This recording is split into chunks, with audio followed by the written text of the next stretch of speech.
What if a computer hologram fought crime? What if a man turned into animals? What if a robot girl fooled an entire school? The 1980s were television's fever dream era, where executives greenlit the impossible and audiences said, hell no. One show featured a talking orangutan giving political advice. Another starred a glitchy AI host that spawned real broadcast hijackings. Networks burned millions on these disasters. Manimal. Glenn Larson thought crime fighting needed more claws and fangs. Meet Dr. Jonathan Chase, a wealthy British professor who could shapeshift into any animal to solve crimes. Simon McCorkindale played this dapper shapeshifter with complete sincerity, wearing three-piece suits that magically reappeared after every transformation. The show promised unlimited possibilities, but delivered the same recycled footage of him becoming a panther or hawk episode after episode. NBC spent a fortune on Stan Winston's transformation effects, the same wizard behind Terminator. But they could only afford maybe 3 different animal sequences, so viewers watched identical panther transformations weekly. The clothing logic was insane. Chase would rip his suit apart becoming an animal, then reappear fully dressed minutes later. Even unconscious, his wardrobe magically restored itself. William Conrad's opening narration was pure melodrama. Master of the secrets that divide man from animal, animal from man. Critics savaged it immediately. Scheduled against Dallas on Friday nights, Manimal lasted 8 episodes before NBC mercy killed it. David Letterman became obsessed with mocking the show, creating an entire segment about its cancellation. He brought in a psychic who declared Manimal dead forever. "It's vapor," she said. The show became such a punchline that TV Guide ranked it among the worst shows ever made. Will Ferrell and Adam McKay tried developing a comedy film version, but even they couldn't salvage this concept. Automan. Daisy Arnaz Jr. played Walter Nebuchadnezzar, a police computer nerd who created the ultimate crime-fighting program. Automan was a glowing holographic superhero who could exist in the real world at night when power consumption was lower. Chuck Wagner played this digital champion in a suit covered with reflective tape, accompanied by Cursor, a floating pixel that created vehicles and weapons from thin air. The show was basically Tron meets Buddy Cop formula, and it crashed spectacularly. Glenn Larson was riding high from Knight Rider's success when he pitched this digital fever dream. The autocar was a Lamborghini that could make impossible 90-degree turns at full speed, sending Walter crashing into the passenger door every time. No concern for human neck injuries, apparently. The show's premise made 0 sense. Otto could only function at night because he used too much electricity during peak hours. This is actual dialogue from the show. The visual effects ate most of the budget. Instead of computer graphics, they used traditional animation and practical effects with retro-reflective materials.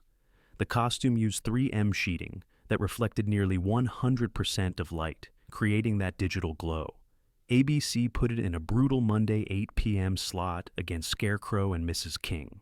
12 episodes aired before cancellation, though 13 were produced. The unaired episode finally surfaced years later on BBC and Sci-Fi Channel. Fans still debate whether Automan was ahead of its time or just complete garbage. Small wonder. A robotics engineer builds an android daughter and tries passing her off as human. Vicky looked like a 10-year-old girl, but spoke in deadpan monotone and moved like a malfunctioning automaton. Ted Lawson and his family somehow convinced neighbors this creepy robot child was their adopted daughter. The show lasted 4 seasons, proving audiences would watch literally anything in syndication. Emily Schulman played Vicky with 0 emotion and mechanical movements. Her signature red and white dress never changed, and she slept standing up in a cabinet. The family kept her secret despite obvious robotic behavior. She computed complex math instantly, lifted furniture with one hand, and occasionally short-circuited in public. Yet nobody suspected anything. The nosy neighbors spent 4 years trying to prove Vicky was abnormal, but never gathered enough evidence. Scripts recycled the same jokes weekly. Vicky took everything literally, leading to predictable misunderstandings. Someone tells her to keep an eye on something. She removes her robotic eye and places it nearby. The show's budget was microscopic, using the same laugh track and recycled plots. Critics destroyed it, calling it one of the strangest sitcoms ever produced. The premise had zero room for character growth, making every episode feel identical. International markets somehow embraced this mechanical nightmare, keeping it alive in reruns for decades. The powers of Matthew Starr. Peter Barton played an alien prince hiding as a high school student while developing telekinetic powers. Matthew Starr came from planet Quadras with his guardian Walt, posing as teacher and student to escape intergalactic assassins. The show couldn't decide if it wanted to be Superman, E.T., or Saved by the Bell. This identity crisis lasted 22 confusing episodes. Lou Gossett Jr. played Walt, bringing gravitas to increasingly absurd storylines. Matthew worried about prom dates while battling space mercenaries with mind powers. The show's tone shifted wildly between teen drama and sci-fi thriller. One episode featured homework anxiety, the next had Matthew stopping terrorist plots for the U.S. government. Midway through the season, creators completely retooled the concept, abandoning high school entirely. The revamped Matthew became a full-time government agent working top-secret missions. Writers apparently decided teenage alien princes needed more explosions and less algebra. Barton suffered an on-set injury that delayed production, giving NBC time to realize this premise made no sense. Critics panned the tonal inconsistency, and audiences couldn't follow the constant format changes. The show's budget allowed decent special effects for Matthew's powers, but no amount of telekinesis could save this confused mess from cancellation. Mr. Smith. NBC thought America wanted a sitcom about a talking orangutan with genius-level intelligence working as a political advisor in Washington, D.C. CJ, the orangutan from Clint Eastwood's films, played an escaped circus animal who drinks experimental serum and becomes super intelligent. Renamed Mr. Smith, he gets recruited as a government consultant while keeping his true identity secret from most officials. Ed Weinberger, creator of Taxi, provided Mr. Smith's voice, creating bizarre disconnect between the animal on screen and sophisticated dialogue. The premise was essentially a one-joke concept stretched across 13 episodes. How long can you sustain humor about politicians taking advice from a primate? Not long, apparently. NBC executives somehow thought this would work in primetime. The show premiered just 2 days before Manimal, making fall 1983 the strangest programming season in television history. Critics savaged both shows, questioning whether network executives had lost their minds completely. Mr. Smith faced the usual sitcom scenarios about keeping secrets while dealing with Washington bureaucracy. The orangutan's intelligence allowed him to outsmart human politicians, which probably seemed funnier in the writer's room than on screen. NBC canceled it quickly as part of their December massacre, axing 8 underperforming shows simultaneously. The series was never released on home video, making it truly forgotten television. Slim Goodbody. The Inside Story. Jim Burstein donned a flesh-colored bodysuit, painted with anatomically correct internal organs, to teach children about health and anatomy. Slim Goodbody appeared as the superhero of health, cheerfully explaining digestion while looking like he'd been skinned alive. PBS gave him his own show after successful Captain Kangaroo appearances, proving educational television had no limits on weirdness. The costume displayed vivid organs, bones, and blood vessels in disturbing detail. Children were supposed to visualize anatomy, but many found it traumatizing nightmare fuel. Imagine channel surfing and discovering a man with painted intestines singing about fiber intake. The show lasted 10 episodes, but Slim continued touring schools for decades, scarring generations of students. Burstein committed completely to the character, performing live shows across America. The bodysuit was educational, but deeply unsettling. Critics didn't know whether to praise the anatomical accuracy or question the psychological impact on young viewers. Schools loved booking Slim for health education assemblies. Kids either embraced the weirdness or developed lasting phobias about human anatomy. The concept was so bizarre, it became memorable, ensuring Slim Goodbody's place in educational television history. Modern viewers discovering old episodes online react with horror and fascination. Pink Lady and Jeff. NBC paired Japan's biggest pop duo with American comedian Jeff Altman for a variety show. There was one tiny problem. Mi and Kay couldn't speak English. Not one word. Producers hired them anyway, forcing the Japanese stars to phonetically memorize dialogue they couldn't understand. The result was television's most awkward cultural collision. The women recorded musical numbers in excruciating multi-take sessions, desperately trying to pronounce lyrics with no comprehension. Altman carried entire segments alone, while his co-hosts struggled with basic communication. Behind the scenes, chaos reigned. Constant arguments about the show's title, massive payments to guest stars like Larry Hagman, and Altman's growing confusion about what was happening created production nightmares. Every episode ended with the same bizarre ritual. Mi and Kay removed their kimonos to reveal swimsuits, then dragged a fully clothed Jeff into a hot tub. This happened regardless of context or episode content. After 5 weeks and 5 episodes, NBC mercifully canceled this intercultural disaster. Critics called it one of the worst shows ever produced. The DVD release became so notorious that people joked about using it to torture prisoners. Pink Lady and Jeff proved that good intentions and big budgets cannot overcome fundamental language barriers. Turbo Teen. Brett Matthews gained the ability to transform into a red sports car whenever his body temperature rose. This cartoon premise somehow became live-action television, proving 80s networks feared no concept too ridiculous.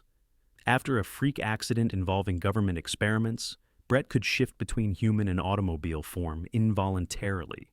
The transformation occurred whenever he got excited, nervous, or overheated. Ralph Macchio starred in this automotive fever dream, fresh from Karate Kid's success. The studio mismarketed it as Karate Kid with a guitar, confusing both audiences and critics.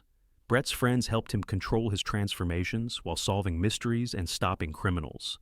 The car sequences used obvious stunt doubles and mechanical effects that fooled nobody. For kids obsessed with Transformers and Knight Rider, Turbo Teen offered human vehicle hybridization with comedy elements. The transformation effects were surprisingly decent for low-budget television. Brett's emotional state triggered changes, leading to predictable scenarios where teenage drama caused automotive chaos. The show lasted 13 episodes before cancellation, but it spawned devoted cult, following among fans who remembered watching as children. Modern viewers discover it online and cannot believe this concept made it to production. Voyagers. Phineas Bogg traveled through time with a device called the Omni, correcting historical events that had gone wrong. Accompanied by young Jeffrey Jones, they leaped from ancient Egypt to the Wild West, encountering famous historical figures and fixing temporal anomalies. The show educated children about history while delivering time travel adventure every week. John Eric Hexum played Bogg with roguish charm, making time travel look effortless. Mino Palouse portrayed Jeffrey, the brilliant kid who actually understood history better than his adult partner. Episodes featured encounters with Thomas Edison, Cleopatra, and other legendary figures. The show balanced educational content with thrilling storylines, teaching real historical facts through exciting adventures. Production costs for recreating different historical periods every week became prohibitive. NBC canceled the show after 1 season, despite creative premises and dedicated fan base. Hexum's tragic accidental death shortly after cancellation added melancholy to the series' legacy. Voyagers proved that educational entertainment could work if executed properly. The show gained cult status in reruns, inspiring future time travel series. Teachers used episodes in classrooms for decades, making Voyagers one of the few 80s failures that achieved lasting cultural impact. Cop Rock. Stephen Bochco created a police procedural where officers randomly burst into full Broadway-style musical numbers. Gritty crime stories alternated with elaborate choreographed performances, creating television's most bizarre genre mashup. Criminals sang confessions, police chiefs delivered exposition through ballads, and courtroom scenes became opera productions. This ambitious experiment crashed immediately. The show featured genuine Broadway talent performing original songs about drug busts, domestic violence, and police corruption. Musical sequences interrupted dramatic moments, destroying narrative tension. Viewers couldn't process serious crime drama mixed with jazz hands and synchronized dancing. Critics praised the ambition, but questioned the execution. How do you maintain dramatic stakes when suspects break into song? ABC promoted cop rock as revolutionary television, combining two successful formats into something unprecedented. The marketing emphasized Stephen Bochco's involvement, hoping his Hill Street Blues credibility would attract viewers. Instead, audiences rejected the concept immediately. Musical theater fans wanted pure Broadway entertainment, while crime drama viewers wanted serious police work. The show satisfied neither demographic, lasting 11 episodes before cancellation. Cop rock became legendary for its spectacular failure, proving that innovation requires audience acceptance to succeed. The Highwayman. Set in a near-future America, a mysterious figure known as the Highwayman drove a weaponized truck that could transform into a helicopter. This Mad Max meets Knight Rider concept followed a lone warrior fighting crime across post-apocalyptic highways. The truck was the real star, packed with gadgets and transformation capabilities that defied physics and logic. Sam J. Jones, fresh from Flash Gordon, played the title character with stoic determination. The show blended Western themes with sci-fi technology, creating unique but confusing atmosphere. The Highwayman's truck could fly, yet he still needed to drive everywhere. Writers never explained the transformation mechanics or power source for these impossible vehicles. The series lasted 9 episodes before cancellation due to poor ratings and expensive production costs. Creating convincing truck-to-helicopter transformations required significant special effects, budgets that NBC couldn't sustain. The Highwayman competed against established action shows with clearer premises and better marketing support. Critics found the concept interesting, but poorly executed. The show gained cult following among fans who appreciated its ambitious vehicle effects and unique post-apocalyptic setting. Stein's deadpan delivery and elaborate stunt failures created comedy gold. Each demonstration promised safety while delivering spectacular crashes that reduced Super Dave to helmet and shoes. The character became so popular that Showtime advertisements featured cartoon logos of Super Dave's remains.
The show ended its original run in 1986, but Super Dave lived on through multiple revivals and appearances. Bizarre proved that Canadian television could compete with American comedy when given creative freedom. The series launched careers and created lasting characters that influenced comedy for decades. Modern viewers discovering the show online appreciate its willingness to take risks that contemporary television avoids. Which of these disasters do you remember watching? Did your parents question your sanity when you begged to see Manimal? Are you still traumatized by Slim Goodbody's anatomical accuracy? Drop your horror stories in the comments.